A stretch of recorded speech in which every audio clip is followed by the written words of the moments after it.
What's going on, guys? My name's Dynasty, and really quickly I want to say that I've been partnering up with Asus and their brand new website called ROGArena.com, and pretty much what ROG Arena is a site dedicated to giving you guys some brand new exclusive content from YouTubers and streamers like myself. Just recently I wrote an article about Injustice 2 and everything we know so far about the game, as well as a review about the Combat Pack 2 DLC. It was like a 7-minute breakdown every single character that was inside the Combat Pack 2 DLC, the pros, the cons, and everything in between. It's a great website, ROGArena.com. There's literally something there for everyone from League of Legends, Call of Duty. If you're a fan of just gaming in general, go check out the website and go check out all the hard work I've been putting in lately on the website, guys. I'd really appreciate, of course, a link provided below. But with that said, let's talk about the subject at hand, Injustice 2. This has been a game I've been waiting for since its official, just like, confirmation. I think it was 2 years ago they confirmed that Injustice 2 was going to be in the works, but just recently, of course, we've seen the reveal trailer, we've seen the gameplay trailer, we've seen a week of different E3 expos just breaking down everything we know so far of Injustice 2, from IGN to GameSpot, from Microsoft to Sony.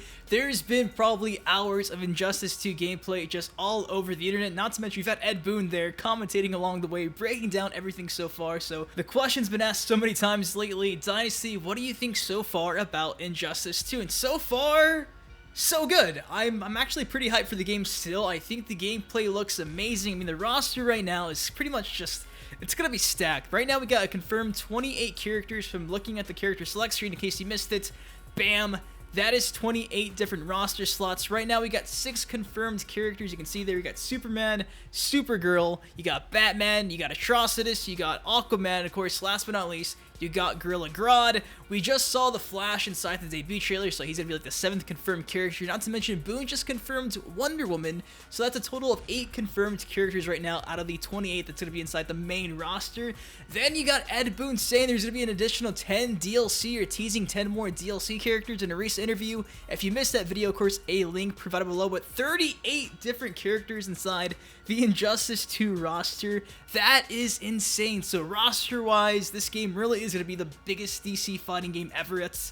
That's insane. 38 different fighters, I can't even fathom that. That's insane. As for the gameplay, it's pretty much just Injustice 1 on steroids. The gameplay looks the exact same, but the graphics are amazing. The overall, I guess you can say the game mechanics are still there. Like, you still got the clash system, you still got super moves, you still got meter burns, you can still enhance special moves. It's pretty much, like I said, Injustice 1 on steroids. Not to mention, I mean, I know there's been a lot of flack, like, oh, you know, Batman's fighting the exact same way he fought in the first game, Superman's fighting the exact same way he fought in the first game, Aquaman is fighting the exact same way he fought in the first game. Now, a lot of people are saying it's a bad thing. Me, personally, I think that might be a good thing, because if anything, you can actually train and prepare for Injustice 2, something that you couldn't do with, like, going from Mortal Kombat 9 to Mortal Kombat X. Like, the game didn't play the same, though it had some similarities. It wasn't, like, the same moveset just swapped over completely. This game looks to be, like I said, again for the 3rd time, Injustice 1 on steroids. So, if you were good with Batman in the first game, chances are you're gonna be pretty damn good with Batman from the, from the get-go, from the start.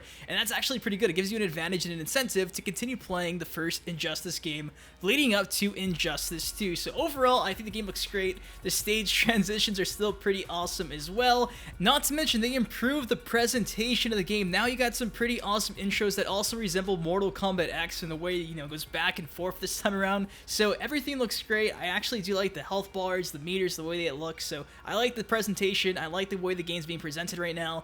And that's all the positives, the pros right there. The game overall looks amazing. There's only one thing I'm kind of worried about. I think you guys know where I'm going with this, and that is the gear system. Now, we have more details about the gear system. If you do not know what the gear system is, pretty much a gear system is every time you complete a game inside of Injustice 2, a match, your character is rewarded with some new gear for any character on the roster. So if you're playing with Batman and you win a match, that does not guarantee you get a Batman piece of gear. It could be for Superman, for all we know. It could be like a Superman cape. It could be like a brand new Batarang. There's so many different pieces of gear. So if you win, you get something cool. If you lose, I think you still get something, but it's not as significant as it would have been if you would have won. So that is this whole loot and gear system. Now with the gear system, there's pros and cons. The pros, obviously, is because you get this brand new gear, you can customize your character, you can change the colors, the way your character looks. So every character you actually play online is going to look completely different because you can customize every hero and villain to your liking to look a certain way with the colors, like I said, the way they're dressed up. It's just a complete customization tool.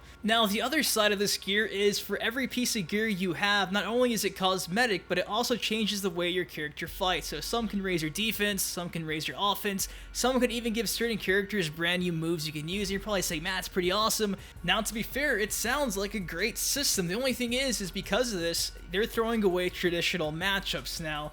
Every time you play online, you really don't know what to expect because you're not too sure what your opponent's gear is, and it pretty much just comes down to, hopefully it doesn't come down to this, but it sounds like it's going to come down to who has the best gear. Now, Boon has also pretty much said that microtransactions are also going to be implemented as well for people who don't want to play the game and grind to get certain pieces of gear. So for all we know, I mean, basing this off of what Boon said during an E3 interview, you might be able just to drop like 20 bucks, get a certain piece of gear for your main character that you use, and just completely overpower every random matchup you play online. And that would really suck, and I think that would really break the game. Once microtransactions get involved, it just becomes unbalanced, it becomes unfair.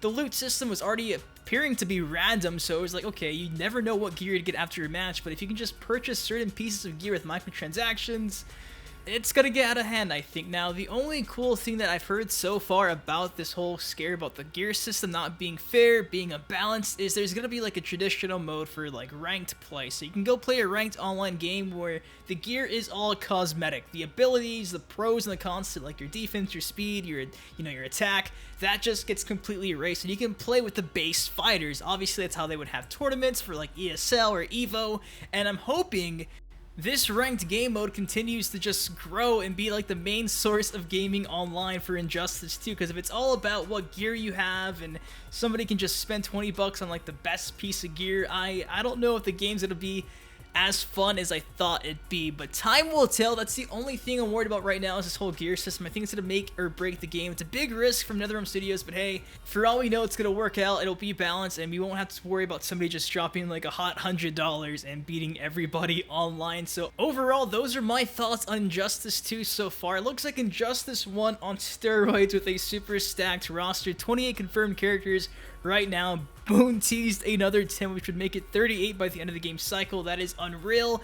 The game looks amazing. It looks like it plays amazing. Like I said, it's pretty much like an enhanced version of Injustice 1, and I love the first one, so I think I'm bound to love the second one. The only problem so far, in my opinion, is the gear system. Other than that, I'm pretty excited, and I'm gonna stay optimistic. I'm not trying to just be a Debbie Downer and say, oh, the gear system's gonna ruin the game, but I think it can get kind of unbalanced if it's not handled correctly. But obviously, NetherRealm Studios knows what they're doing. They're experienced. They know that that's kind of like the main concern from universally everybody I've talked to about this game. And that's pretty much it, guys. Those are my thoughts and opinions on Injustice 2 so far after seeing like a week of just straight up gameplay every single day from E3, of course. With that said, what do you guys think of the recent gameplay you've seen from Injustice? What do you think of the characters that have been confirmed so far?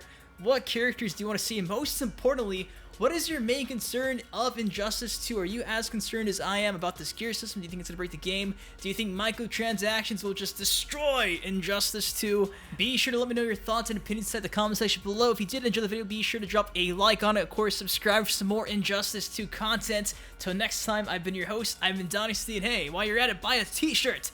Limited edition, link below. I'll see you guys later. Peace.